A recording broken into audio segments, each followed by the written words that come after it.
legacy, it's the faith, it's the history, unerased of a sisterhood, of a race.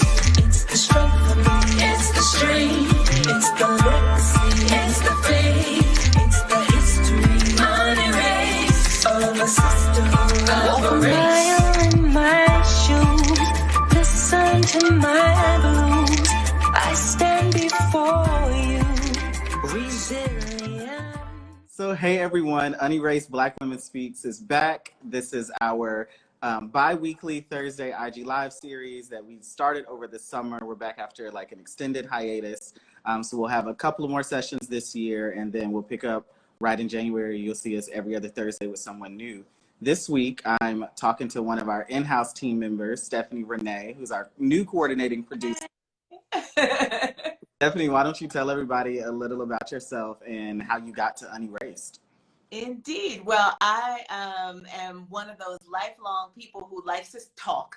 And so I have found all different kinds of ways to talk and perform on the mic or behind the mic, as it were. So I come from a pretty extensive performing arts background, musical theater, and recordings of all sorts. And I have spent previous to the last 2 years, so I'll say from 2012 to 2018, 6.5 years as an on-air host and then program director at Word Radio here in Philadelphia. And I left to kind of expand my horizons a little bit and got diagnosed with a pretty far along case of a chronic case of leukemia. So it took a little while to sort of rebuild, you know, the whole body kind of thing. And in the process of venturing back out into the world post-pandemic and looking for great opportunities, a very good friend of mine sent me the job description for coordinating producer with Unerased. And she said, this sounds exactly like you. And I agreed. And thankfully, your team agreed as well. So now I'm happy to be a part of that team. Yeah, I feel like from our very first conversation, like we were all on Zoom in the chat, and I felt like I had just met you 2 minutes before, but I felt like I had known you for years. And I said, oh no, this is the next person for Unerased. We have a lot of people from Philly on the team, though. I feel like y'all are plotting. We are super serving our community, but, you know, Philadelphia has such a rich history, whether we're talking about Black empowerment politically or arts and entertainment. So, I mean, there's so many different ways for business people, you know, from the very birth of this nation. So, you know, it makes sense that that Philadelphia represents on the team. But, you know, I'm a DC girl. I was born and raised in DC. So, you know, I think that feeds into that energy as well, that can-do spirit. It blends well together. Yes. So I actually don't think we've talked a lot to our audience about our recent name change. We were Suffrage Race Power Unerased. Now we're Unerased Black Women Speak. And one of the things that when we were created, we were celebrating the centennial of the women's right to vote. Yeah. And then 2020 is gone. We're almost at 2022. So we thought, what do we become now? And does the word suffrage resonate in the same way that that it did in 1920, but that's not a word that we use commonly now to talk about voting rights. And we just all sat down over a course of a few meetings and thought, really, a place that wants to uplift everything that Black women want to talk about, whether it's news, whether it's politics, whether it's voting rights, whether it's like we have a podcast episode coming out about breast cancer soon, and just kind of all of the things that make us us. Well, I'm not a Black woman, but what makes Black women. Yeah.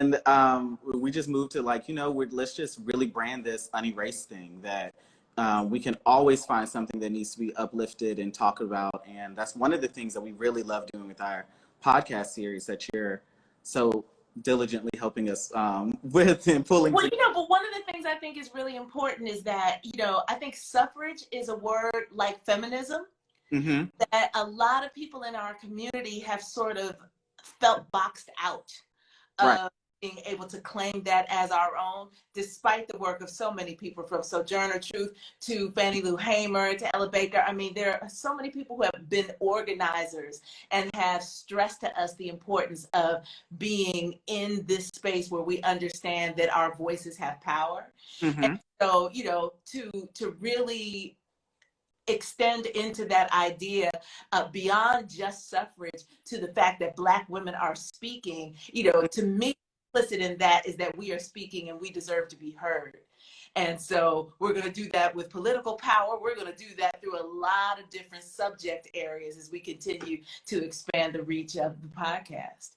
That's what I love about the Black Women Speak part, because it really is just becoming a place that we can be super vocal about what Black women have done and are continuing to do. And we can't wait 75 years to talk about what is happening right now in 2021. And it's not that they did in the past, but, we have Instagram now, we have internet, we have more access to telling our own stories than they did.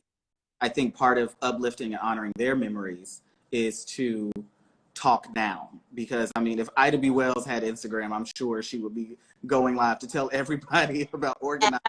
Absolutely. So I gotta say that I respect everybody's way that they are trying to energize my generation, your generation, because you're younger than me, but try to make everybody feel that they are a part of the conversation now.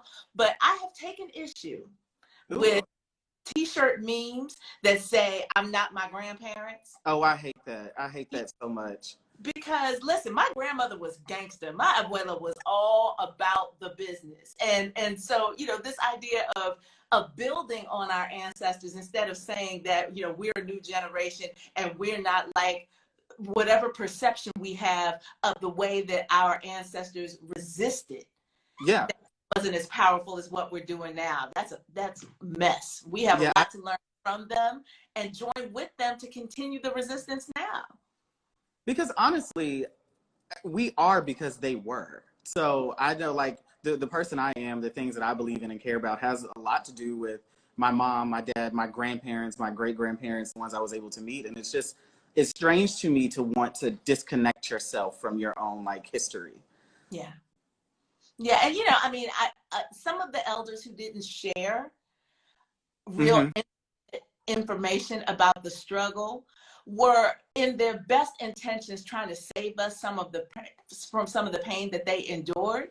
Exactly. So I understand the decision about how much they talked about and how much we actually understand of what they went through. But it is absolutely, I am consistently amazed that I'm still here and standing as I have learned in depth about what generations before us have endured just for us to be here now. And we're still able to put on a happy face and let us be kids. And they knew what was waiting. They knew we'd find out one day. But I love that they made the decision to protect us from that, even if maybe I would have done the exact same thing. But then again, I was born in the 90s, not the 20s. So that's easy for me to say.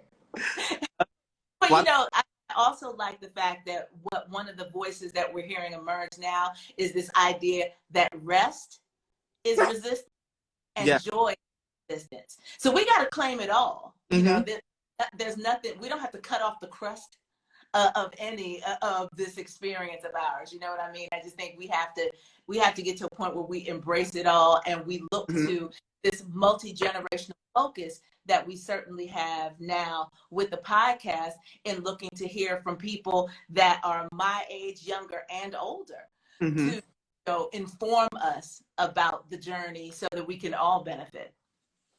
Why don't you tell us a little bit, speaking of the podcast, tell us a little bit about some episodes that are coming up over the next month or so. Yes, indeed. Well, our very next episode we have scheduled for December 1st. So everybody mark that on your calendars. And we're talking about organized labor. Over the course of 2020, as businesses open back up from the pandemic, a whole wave of people who realized when they couldn't go to work, how much they were being exploited. Yeah.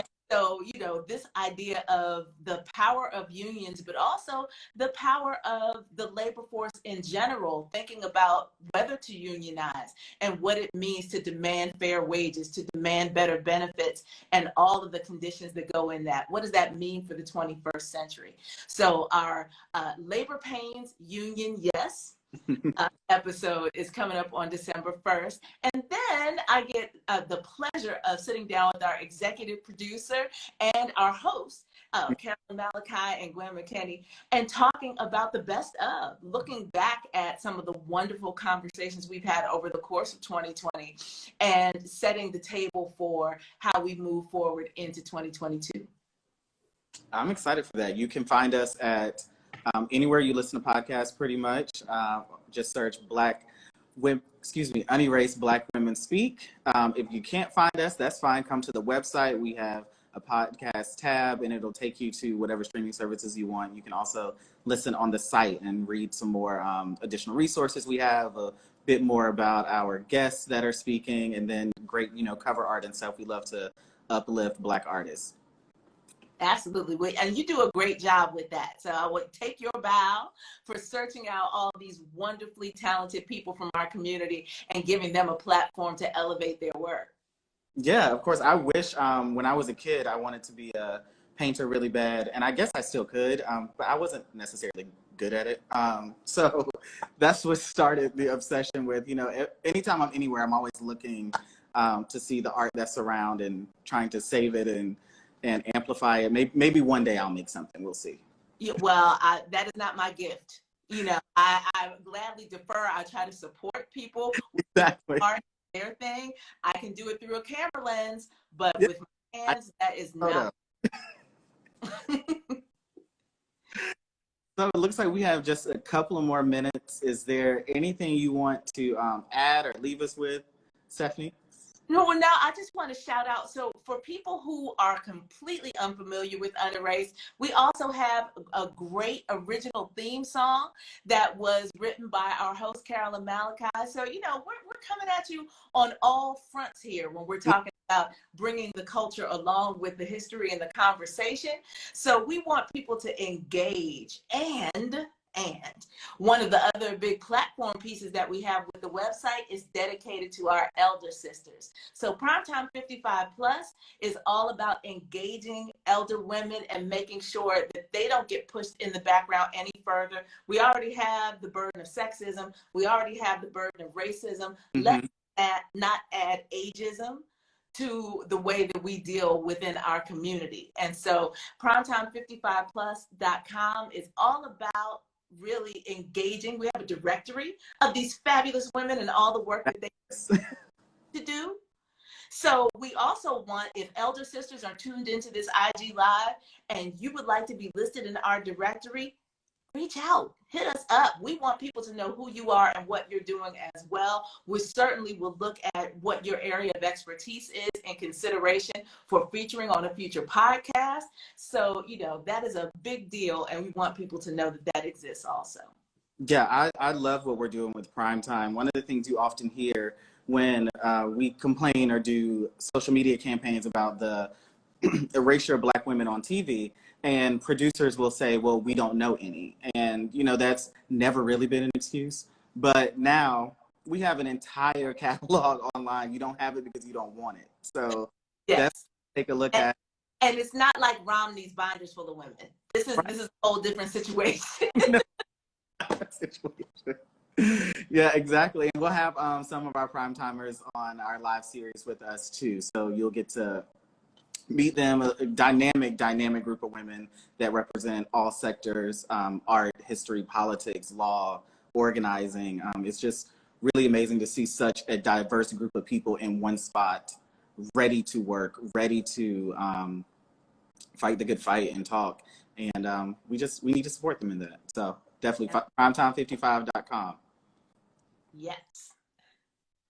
I think we've covered a lot. Yeah, I think we covered a lot. I think people are getting ready to get in their cars over the weekend or early next week and go stuff themselves for Thanksgiving and be with family and friends for the first time in who knows how long. So if we we give people too much tonight, then they're not going to be able to digest it the same way they're going to have food coma next Thursday. Right, right. So this is great. We'll be back 2 weeks from today, December 2nd. I'll be talking with Kesey Cofield, the founder of Well Read and Fed, which is a book and food Instagram blog. And you'll see us. We'll be advertising everywhere. So we'll see you in 2 weeks. Thanks. Good night. Night.